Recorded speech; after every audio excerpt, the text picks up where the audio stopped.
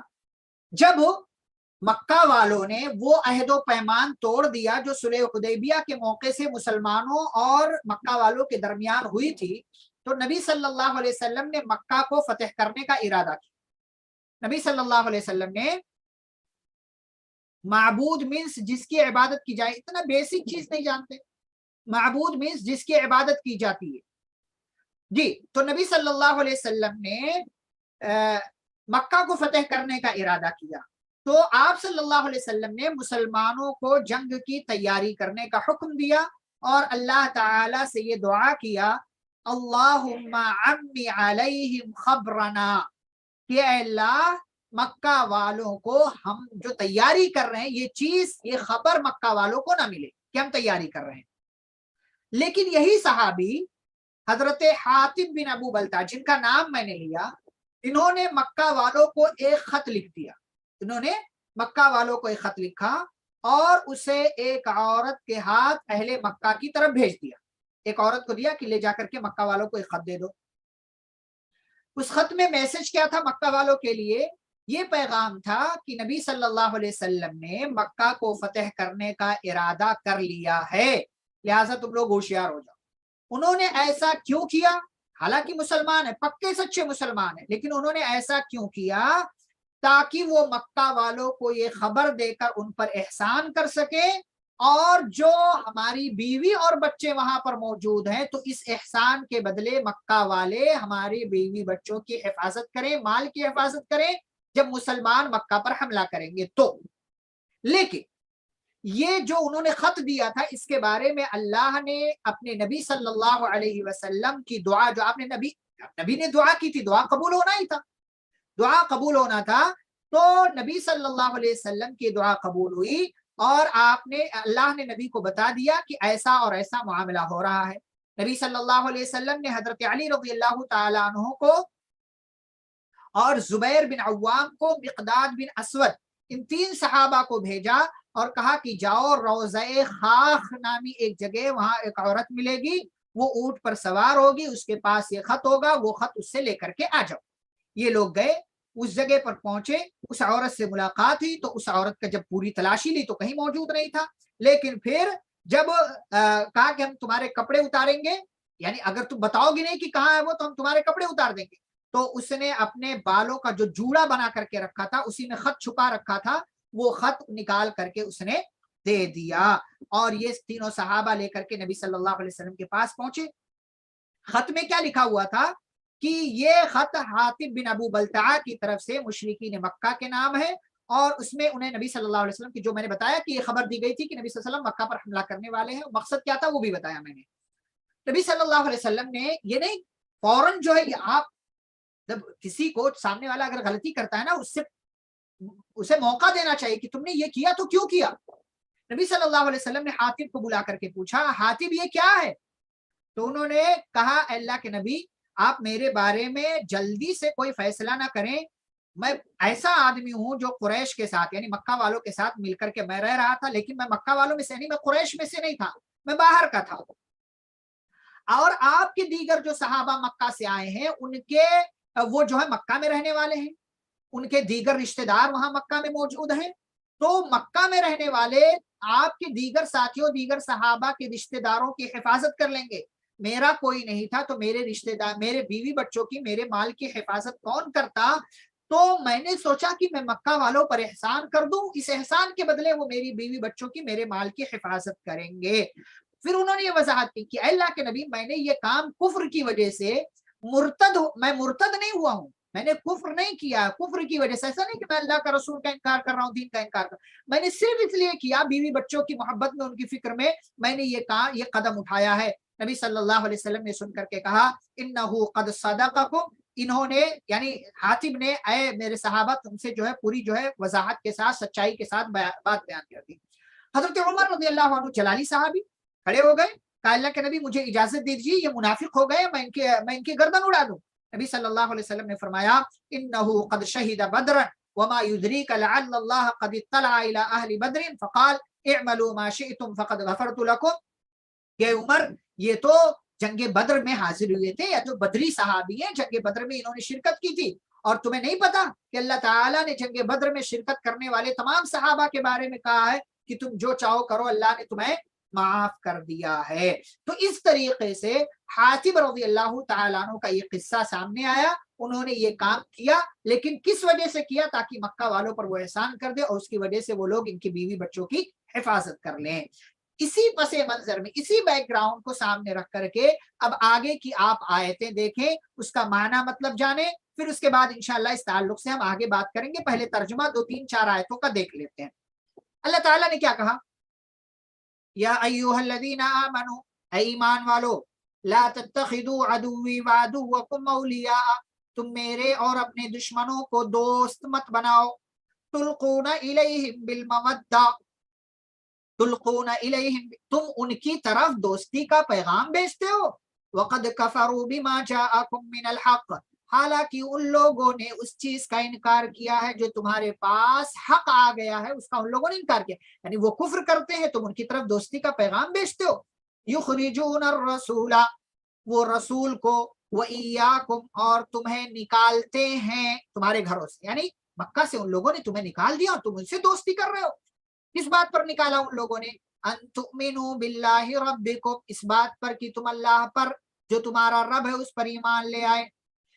ایسا پھر اللہ نے کیا کہا؟ یہ ساری چیزیں بیان کر کے کہتے ہیں اللہ کہتے ہیں کہ تم میرے اور اپنے دشمنوں کو اپنا دوست مت بناؤ، ان کنتم خرجتم جہادا فی سبیلی وابتغاء مرضاتی، اگر تم میرے راستے میں جہاد اور میری رضا ڈھونڈنے کے لیے نکلے ہو تو کفار کو، میرے اور اپنے دشمنوں کو دوست مت بناؤ۔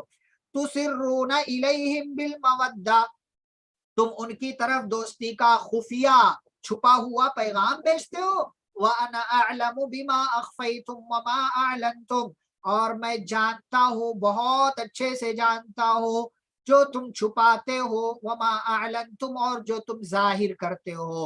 وَمَنْ يَفْعَلْهُ مِنْكُمْ، اور جو ایسا تم میں سے کوئی کرے گا، فَقَدْ ضَلَّ سَوَاءَ السَّبِيلِ، تو سمجھ لو کوئی یقیناً وہ سیدھے راستے سے بھٹک گیا۔